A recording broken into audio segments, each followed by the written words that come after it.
Deus, família e liberdade. Esses três pilares da civilização vêm sendo postos nas últimas décadas como inimigos da sociedade contemporânea, alvo de uma minoria que impõe agressivamente o politicamente correto e o justiçamento social, sexista e racial.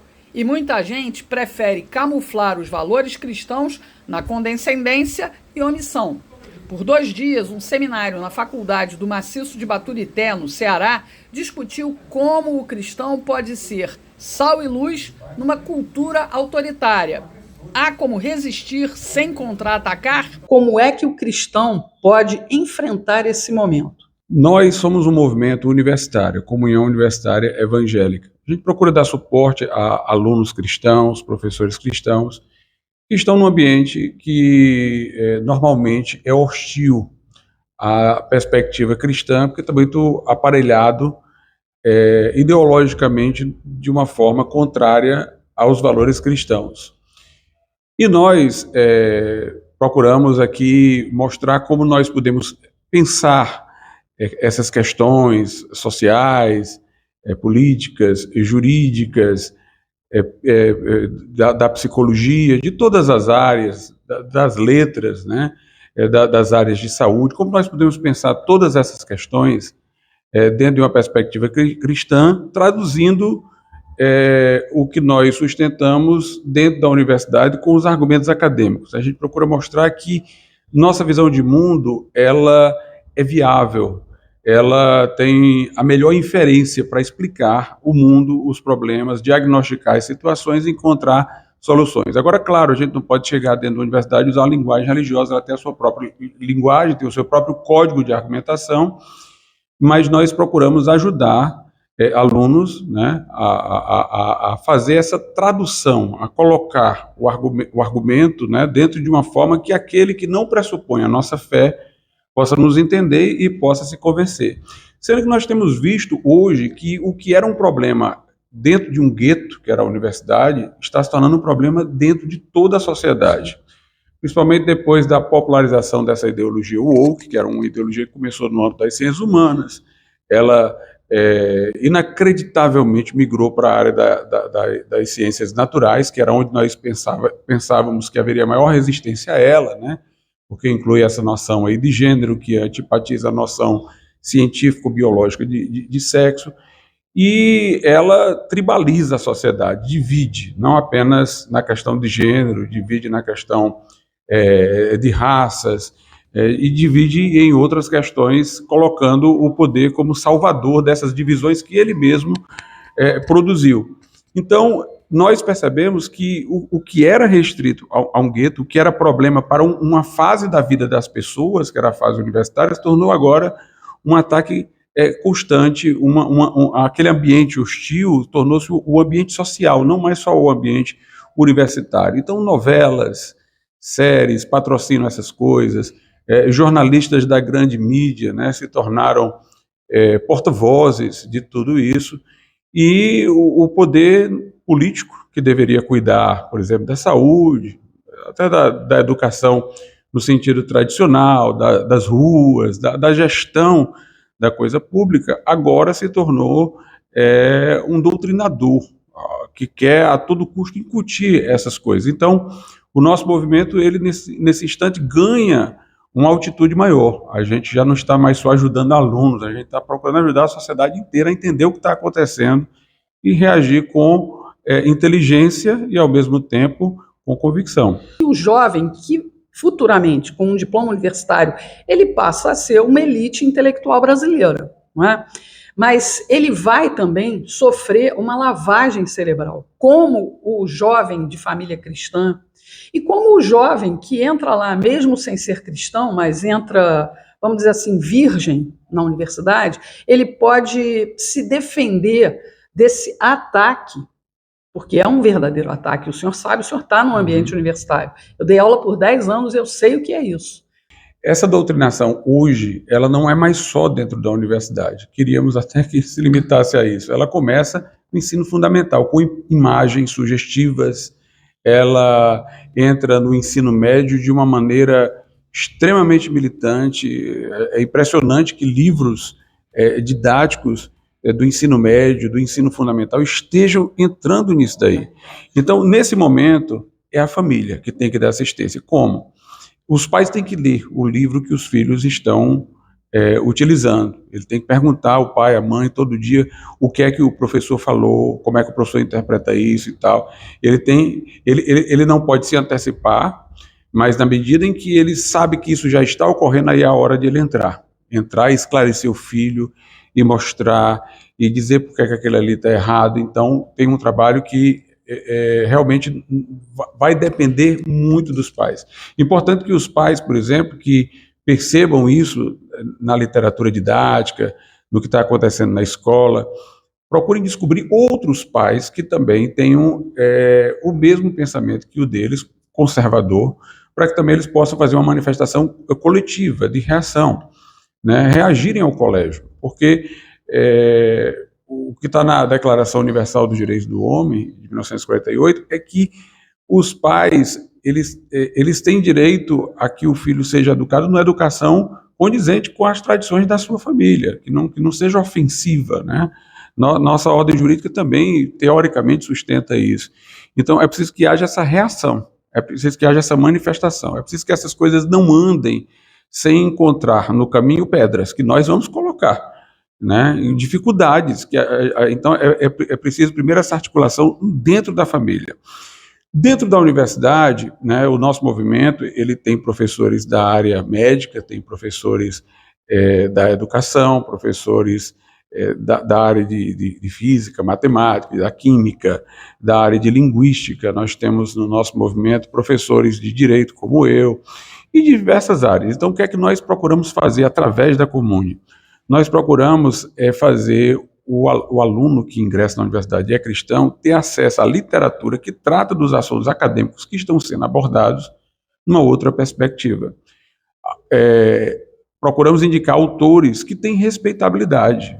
Ou no passado tiveram, porque já morreram, já partiram, mas suas obras se tornaram referência, se tornaram clássicos, ou tem agora, porque nós temos aqui e acolá sempre algum intelectual cristão que está abordando um determinado tema e reagindo. Às vezes até nos surpreendemos, encontramos, por exemplo, autores ateus do nosso lado. Por exemplo, o Richard Dawkins é um ateu, mas exatamente porque ele combate a religião em nome da ciência, numa visão que aguerrida de que ciência e religião estão em tensão, ele também é fortemente contra a ideologia de gênero, porque ele considera que ela é a negação da biologia.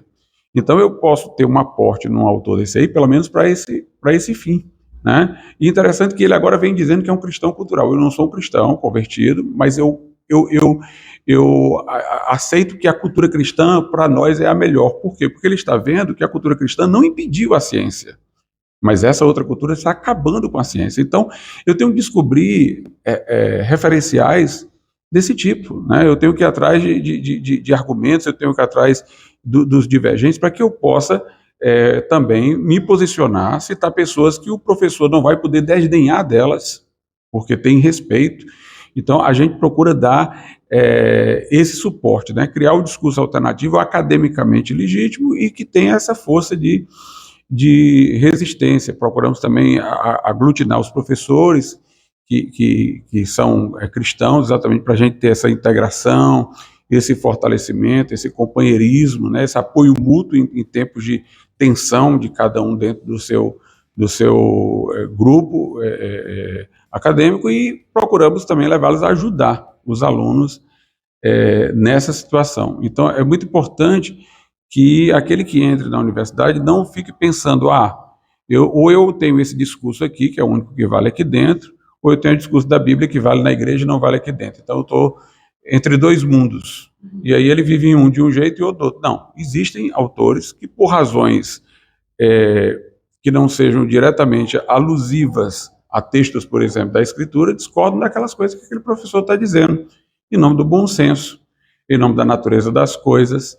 Até porque, se eu acredito que Deus criou o mundo e fez o homem, então o que Deus tem a dizer para o homem e sobre o mundo vai ser o melhor. E nós vamos descobrir isso também pelas vias outras de observação, que não diretamente pela Bíblia. Cada vez mais é importantíssimo você defender a instituição família, né? Porque é ela que é o nosso escudo de defesa, né? Isso. A escola de Frankfurt, ela teve um otimismo inicial muito grande, acreditando que ela iria reverter a cabeça de muita gente, desconstruir conceitos tradicionais através da universidade. Eles tiveram esse grande entusiasmo inicial, eles eram militantes mesmo de esquerda e tinham essa visão.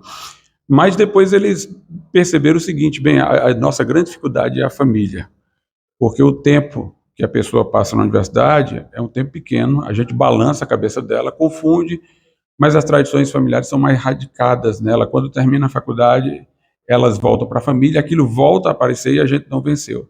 Por isso que hoje em dia eles não estão mais restritos ao campo da universidade. Eles querem entrar nas séries, eles querem entrar nos desenhos, eles querem entrar no entretenimento.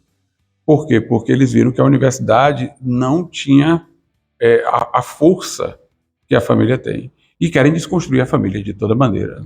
Criar tantos conceitos possíveis de família que a família no final não significa mais nada, porque o que pode ser tudo não é nada.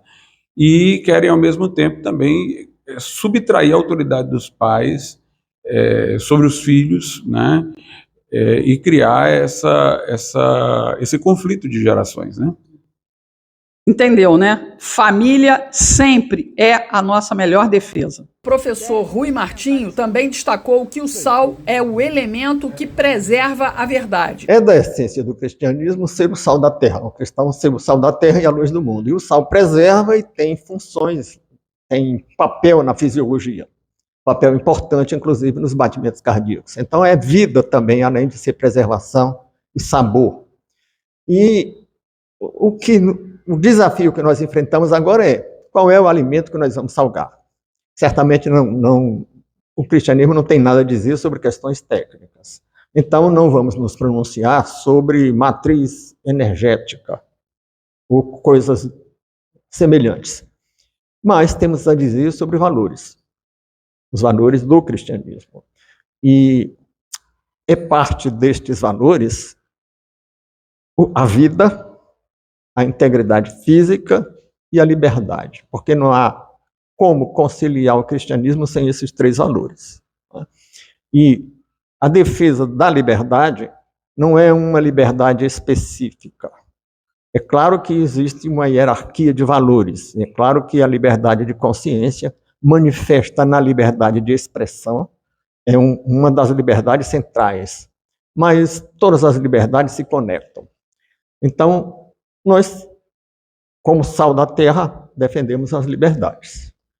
E, além de defendermos as liberdades, defendemos a vida. E as políticas que se contrapõem, ou que restringem, ou que estabelecem exceções ao direito à vida, a estas políticas nós nos opomos. Aí surgem algumas contraposições, algumas pessoas dizem, mas o Estado é laico. É laico e por isso mesmo é que nós temos o direito de nos posicionar, porque o Estado laico não proíbe nenhum tipo de fé nem de convicção. Outra contraposição que existe, inclusive, dentro das igrejas, é que a política apaixona e divide. Não deveríamos tratar desses temas porque isso introduziria a cisânia dentro das igrejas. E eu entendo que, a política apaixona e divide. Mas o Cristo disse que vinha também trazer a espada, não vinha só trazer a paz. E há hora para tudo. Lá no Eclesiastes, Salomão diz que tem hora para chorar, hora para sorrir, hora para curar, hora para matar. Então tem hora para o combate. E o combate justo, por uma boa causa, não nos permite ter uma atitude de omissão. Então, todas essas contraposições, inclusive a de que seria um desvio temático, porque em vez de estarmos pregando o evangelho, estaríamos debatendo questões políticas, eu respondo dizendo, se não discutirmos hoje questões políticas, para inclusive termos o direito de nos pronunciar, amanhã não poderemos nem fazer essa pregação, que os que acham que é um desvio temático na política, também será proibida e, aliás, já está sofrendo restrição. Já tem aí uma tendência para proibir, por exemplo, que se evangelize em prisões. Então já estamos querendo restringir a liberdade de expressão. O simpósio contou ainda com a participação do desembargador Sebastião Coelho, que optou por abrir mão do peso deste cargo para atuar como advogado dos perseguidos políticos no Brasil atual. Eu me apresentei para abraçar a oportunidade, então não deixe passar as oportunidades que apareçam em vossas vidas para servir ao próximo e para servir a sua família e para servir a nossa nação. Sebastião Coelho também chamou a atenção para a causa da contagem pública de votos. Não pode falar da Santa Urna porque isso é crime, é antidemocrático. Então vamos deixar, com todo respeito aos santos, não é? a Santa Urna de lado. Esqueçamos isso. Essa é uma luta absolutamente desigual, que nós vamos vencê-la nunca. O que é que nós temos que trabalhar? Nós temos que trabalhar com o artigo 37 da Constituição, que trata do princípio da publicidade. E disso eu quero dar o crédito ao professor, procurador Felipe Gimenez, do Mato Grosso do Sul, que é um estudioso, uma pessoa dedicada a essa causa, porque ele sabe do que está falando. Ele tem o histórico desde o início, as 2 vezes que o Congresso Nacional aprovou, 3 foi vetado, foi derrubado o veto, e cada vez o Supremo Tribunal Federal inventou uma modinha para dizer que não podia implementar. Uma hora era tempo, outra hora era o custo, enfim, não dava para acoplar a máquina, porque o próprio ministro Barroso defendia a questão que era um aperfeiçoamento do sistema eleitoral, e é um aperfeiçoamento do sistema eleitoral, mas tudo que o ministro falar fora dos autos pode ser alvo de crítica nossa, e devemos criticar sim, com a mesma acidez que ele falar, nós botamos um tempero em cima a mais e respondemos